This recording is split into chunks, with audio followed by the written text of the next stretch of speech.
I broke up with her at 6:45 p.m. on a rainy Wednesday. Her lips parted like she wanted to scream, but she didn't. She just stared at me's wide, glassy, disbelieving. I couldn't hold her gaze. I couldn't even breathe. Not because I didn't care, but because just 2 tables away, my wife stirred her coffee with that soft smile she always wore when she was about to ask if I wanted dessert. Yeah, my wife. And my girlfriend? She had no idea until today. No idea that the man she thought she was building a future with already had one. The wedding band I never wore. A home she'd never visited. A life I'd hidden like a grave. "I'm sorry," I whispered to her. She blinked, and for a second, I thought she might laugh. But she didn't. She reached across the table with shaking hands and grabbed mine. Her voice was barely audible. "This is a joke, right?" I looked down at her hands. The same hands that once held each other like they were afraid to let go. Now? It felt like a crime scene. I wanted to cry. God, I needed to. But I couldn't. Because if my wife turned her head right now, if she so much as glanced this way, she'd see everything unravel in real time. So I sat there, stone-faced, like I wasn't dying inside. "I can't do this anymore," I said, pulling my hand back. "It's over." She didn't say anything. She just slowly stood up. Tears in her eyes, fists clenched at her side, heartbreak painted all over her face. And in that moment, she didn't even look betrayed. She looked erased. She turned away without another word. And as she walked down to the cafe, I felt something crack inside me. Loud and brutal. But I still didn't cry, because my wife was still sitting right next to me, and my name is Arman. I'm 34. I work in finance, live in a quiet suburb, and from the outside looking in, I'm the guy everyone thinks has it all figured out. I married Naira when I was 27. We met at a friend's engagement party. She was wearing this ridiculous yellow saree she swore made her look like a mango. But to me, she looked like a sunbeam. Smart, grounded, gentle. She spoke with calm certainty, the kind that made you believe everything would be okay as long as she was around. We fell in love slowly, then, all at once. Late-night walks, inside jokes, weekend markets, small traditions that built our world. She brought me peace, stability. The first few years of our marriage were beautiful. Simple, even. Morning tea on the balcony, arguments about where the new books should go, cooking dinner together, fighting over salt levels. We didn't have fireworks, but we had warmth. And that was enough. Or at least, it used to be. Then came the routine. Then, silence. Then the pauses between our sentences got longer. Work got busier. She started teaching full-time. I started traveling more. We'd pass each other like polite strangers in the hallway of our own home. She never asked where I went when I worked late. Maybe because she trusted me, or maybe because she stopped expecting answers. And then there was Zoya. She was assigned to my department temporarily an intern at first. Bright eyes, sharp wit, reckless honesty. She made me laugh in ways I'd forgotten I could. Lunches turned into dinners. Meetings turned into excuses to spend time alone. I told myself it was harmless, that I just needed to feel something again. But feelings have a way of creeping in when you're not looking. Zoya was like a spark in a dark room. Everything with her felt alive, unfiltered, untamed, unquestionably wrong but addictively right. She never knew I was married, not because she didn't caress, she did, but because I lied. I made sure she never had a reason to doubt me. Took off my ring. Created distance from anyone who could expose me. Lived a double life so cleanly, I almost believed it was real. With Zoya, I remembered how it felt to be wanted. To be seen. Not as a husband. Not as a provider. But just Arman. The irony? I wasn't unhappy with Naira. I didn't hate my life. But somewhere between what I had and what I craved, I built a lie I didn't know how to tear down without burying someone underneath it. And I did care about Zoya. God, I did. The caring wasn't enough to protect her from the truth. This audio was created with Podcastle.ai. God, I did. The caring wasn't enough to protect her from the truth. And now, that truth was out. She was gone. Naira was still here. And I was stuck in the middle of a mess I created with no clue how to survive it without destroying everything. She had no idea what I had just done. It started with a single message. I was brushing my teeth one night when Naira walked into the bathroom holding my phone. She didn't say anything at first. Just stood there, holding it like it was made of fire. Her face unreadable. Too calm. Too still. "Zoya texted," she said quietly. My heart dropped. Foam hung on the edge of my lip as I froze, mid-motion, toothbrush in hand. I tried to laugh it off. "Who?" She looked straight into me. "You left your phone on the dining table." It lit up. I didn't mean to check, but then I saw her name and the heart emoji. My stomach twisted. Zoya had never texted that late before. She knew the rules. No late-night messages. No calls. No clues. But that night, she broke all of them.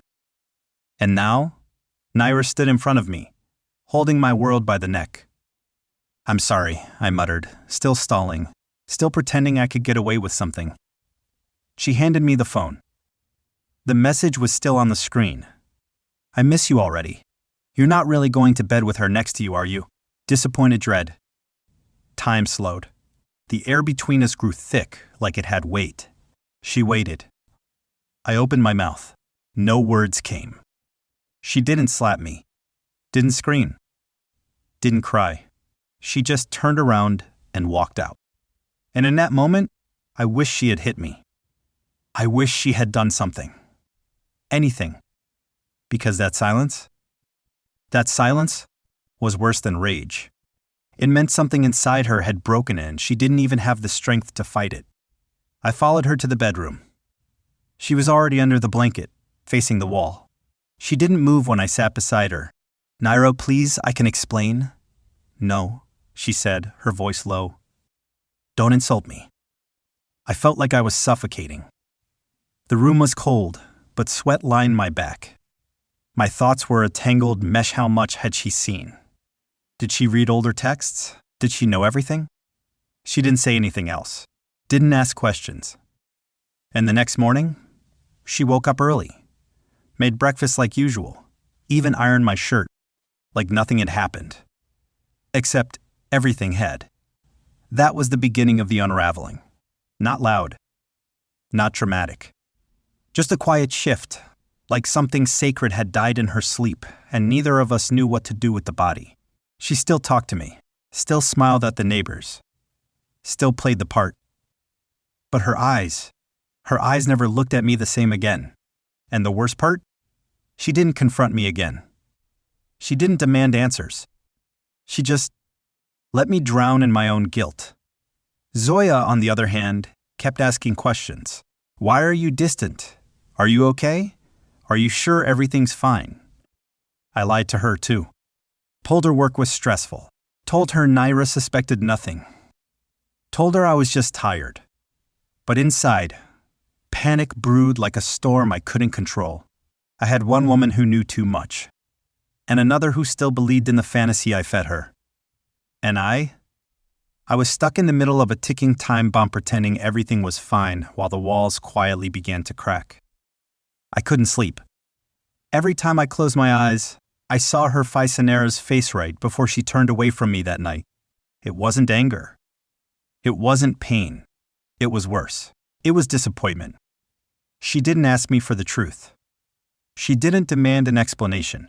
She simply withdrew, retreated into herself like a tide that never planned to return. And me? I kept pretending nothing had changed. We'd sit at breakfast, the clink of cutlery loud in the silence. I'd ask, "Did you sleep well?" She'd nod. "I'll be home late tonight." Another nod. No eye contact. No warmth. Just a polite, ghost-like civility. It tore me apart. And yet I didn't stop seeing Zoya. I tried to. I told her, maybe we should slow things down. She looked at me like I'd slapped her. "Is it her?" she asked. I hesitated too long. This audio was created with Podcastle.ai. She stood up, furious. I knew something was off. I should have known. You've been pulling away. I reached for her hand, desperate. Zoya, it's not like that. It's just complicated. Then uncomplicated, she snapped. Tell me the truth, Arman. Are you married? The question hung in the air, heavy, deadly. I couldn't lie anymore. Yes, I whispered. She stared at me, eyes wide. Disbelief, hurt, rage. All of it flashed across her face in an instant. She let out a bitter laugh, stepping back like I'd grown horns. How long? She asked. Her voice cracked. 7 years. Her hand flew to her mouth, eyes watering. 7 years? You told me you were divorced. I lied, I said, my voice breaking. I didn't mean to. It just got out of control. Got out of control? She looked like she might fall over. I slept beside you. I loved you. And the whole time you had a wife sitting at home? I didn't know what to say. What could I say? Zoya stormed out that night. Blocked my number. Deleted every trace of me from her life. Just like that gone. I sat alone in my car afterward.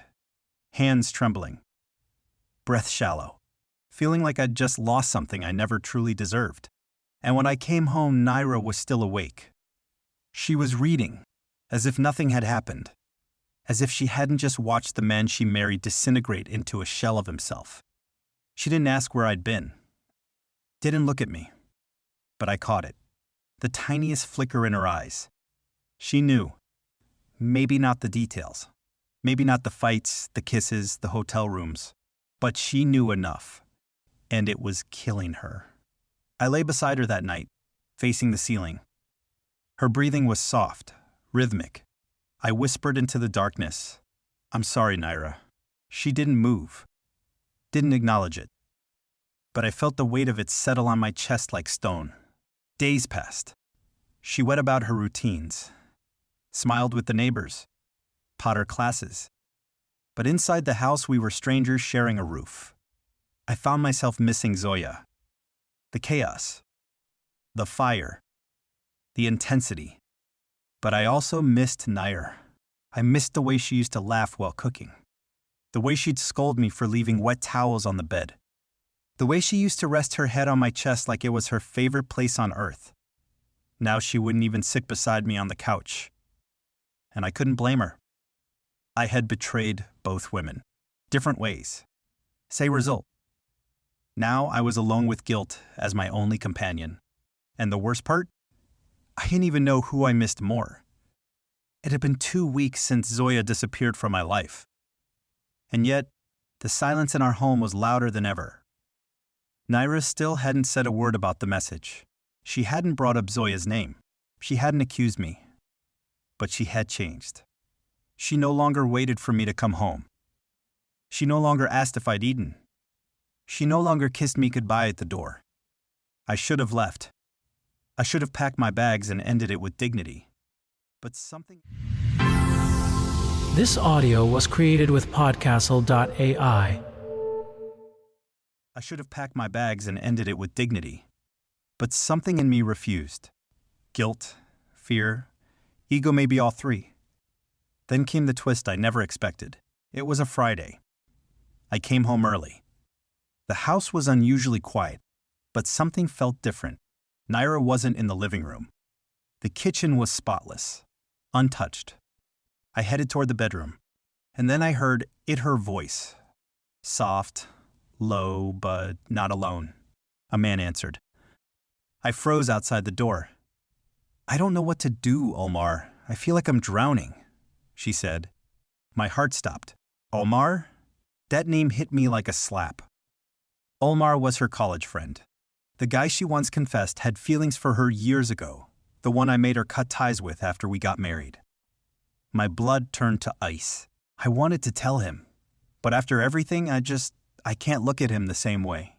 He disgusts me now. I leaned closer, barely breathing. He doesn't even realize I know everything. I saw his emails, the hotel bills. I even found an old photo of them in his glove compartment. Photo? Emails? Hotel bills? She knew. She'd known everything for weeks. And yet, she continued, he acts like nothing happened, like he can sweep it all under the rug. But you know the worst part? I don't even hate him. I just feel nothing. Nothing at all. Omar sighed. You don't have to stay, Naira. You deserve peace. I have a plan, she said coldly. One that'll make him feel exactly what I felt. I won't scream or cry. I'll just let go, quietly, when he least expects it. My chest felt like it was collapsing. She wasn't broken. She was strategic, and she wasn't waiting for me to confess. She was preparing to destroy me quietly, calmly, completely. I stepped back, numb. The floor beneath me felt unsteady. My mouth went dry. I didn't even know how long I stood there before the door opened and she saw me. For a brief second, her mask slipped. Her eyes widened, lips parted. But then she smiled. A soft, chilling smile. You're home early, she said. Omar looked over her shoulder but didn't say a word. I just came to grab something, I lied, backing away. She nodded, of course. And just like that, she closed the door again, like nothing had happened. Like I hadn't just overheard my wife plotting my emotional downfall with the man I made her cut off years ago. I stumbled out of the house, gasping for air. It was no longer about guilt. It was war. And I had no idea how much she already had planned. But I knew one thing for sure. The woman I betrayed wasn't going to let me walk away unpunished. I couldn't sleep. Every time I looked at Naira, I saw the smile she gave Omar. Not warm, not kind, just knowing. She knew I was crumbling. And she was letting me. For days I rehearsed the confrontation in my head. But when the moment finally came, it wasn't planned. It was a Sunday morning. We sat on the balcony, sipping tea in silence. The sun rose like nothing was wrong.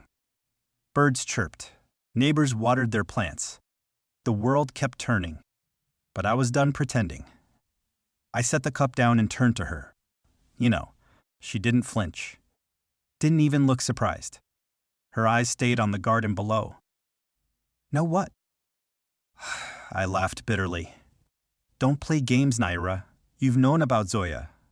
About everything. Still calm. Still collected. Yes. For a while now? Silence. I waited for yelling. Accusations. Tears.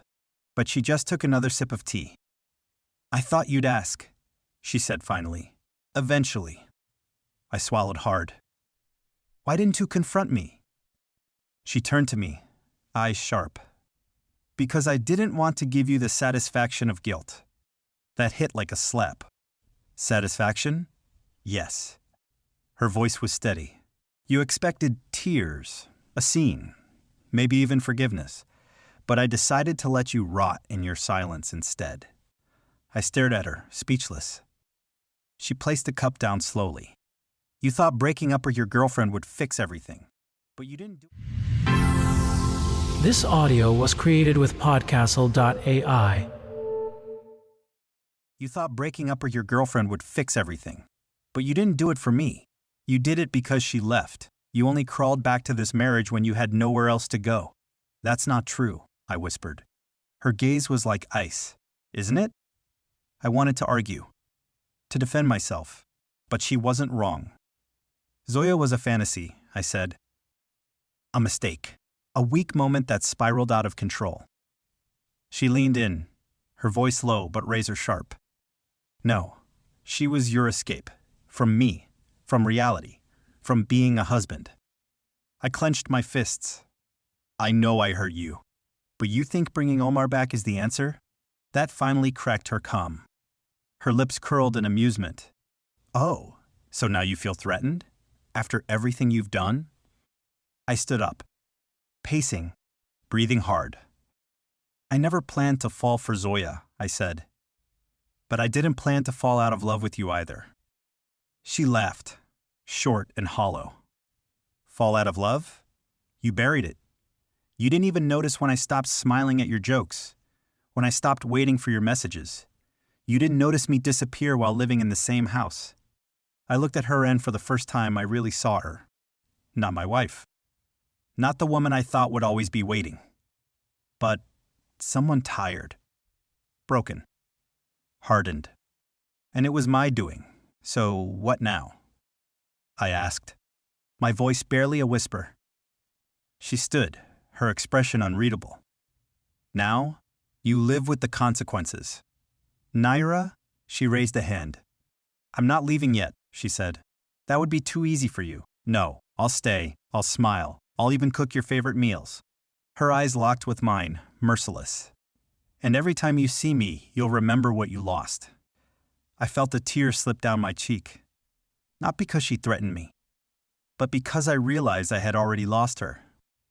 Long before Zoya, long before the betrayal, she didn't need revenge. Her silence was already louder than any punishment, and I would hear it for the rest of my life. After that morning, the house was never the same. Naira didn't leave. She didn't scream. She didn't throw a single thing. But her silence was a war I kept losing. Every day. She smiled when she had to. Laughed at guest jokes. Cooked meals that smelled like home but tasted like distance. And I lived like a ghost in my own life. Zoya never contacted me again. She was gone, just like the version of myself I used to recognize. I tried to fix things. Tried to take Naira out, surprise her with flowers, cook dinner. But the damage wasn't just in her, it was in us. She would look at me and smile politely like I was a stranger who used to live in her heart. And maybe that's exactly what I'd become. I thought time would heal it. But time only reminded us of everything we didn't say. There were nights I'd lie awake beside her, listening to her breathe, and wonder how someone could be so close and so unreachable. Sometimes I wish she'd yelled. Wish she'd slapped me. Because this quiet version of her so cold, so done hurt more than anything. It was like grieving someone who wasn't dead. Months passed. I kept trying. But something in her had shut off. She was never cruel. This audio was created with podcastle.ai. Just indifferent. I remember one particular evening. We were at a dinner with some friends. Someone asked how long we'd been married. 6 years, I said proudly. Naira nodded. Feels like a lifetime. She smiled. Everyone laughed. But her eyes flicked toward me just long enough to slice me open. That night I realized something terrifying. I couldn't fix this. Because what was broken wasn't just trust. It was belief. She no longer believed in me. In us. And that kind of wound doesn't scab over. It becomes part of the skin. Eventually, we stopped sleeping in the same bed. She didn't say it. But I knew. I moved to the guest room one evening, and she didn't even blink. We became two people playing house for society. And slowly, I stopped fighting it. I started therapy. Alone. I told the counselor everything from how Zoya made me feel alive to how I let Naira disappear in front of me. He said something that stuck with me. Love doesn't end in explosions. It ends in neglect. That hit hard. Because I hadn't cheated on Naira with just Zoya. I had cheated long before that with silence, with absence, with convenience. One morning, nearly a year later, I came home from a session and found Naira in the living room. Suitcases by the door. This audio was created with podcastle.ai. Found Naira in the living room. Suitcases by the door. I froze. She didn't look angry, didn't look sad, just free. I filed the papers, she said softly. They'll come in a few days. I'll be staying with my sister until then. I opened my mouth, but nothing came out. She stepped closer, reached up, and adjusted the collar of my shirt gently. Just like she used to. I'm not doing this to hurt you, she said. I'm doing this to remember who I was before I became someone waiting to be chosen. A tear slid down my cheek. I didn't wipe it. She smiled, eyes glistening. I don't hate you, but I can't love someone who didn't fight for me when it mattered. And just like that, she left. No drama. No begging. Just the sound of the door closing behind the last person who ever truly knew me. Now, I sit alone in that house. The tea mug's still in the cupboard. Her perfume still faint on the couch cushions. And every day, I live with the knowledge that I broke something too precious. Not with rage, but with silence. Sometimes people ask me why I never cried when I broke up with Zoya. The truth? Because I knew I'd already cried all my tears for the woman I truly lost, the one who had been sitting beside me the whole time. And now, she's the only ghost I ever see. Not in memories, but in everything she used to touch and everything I never appreciated.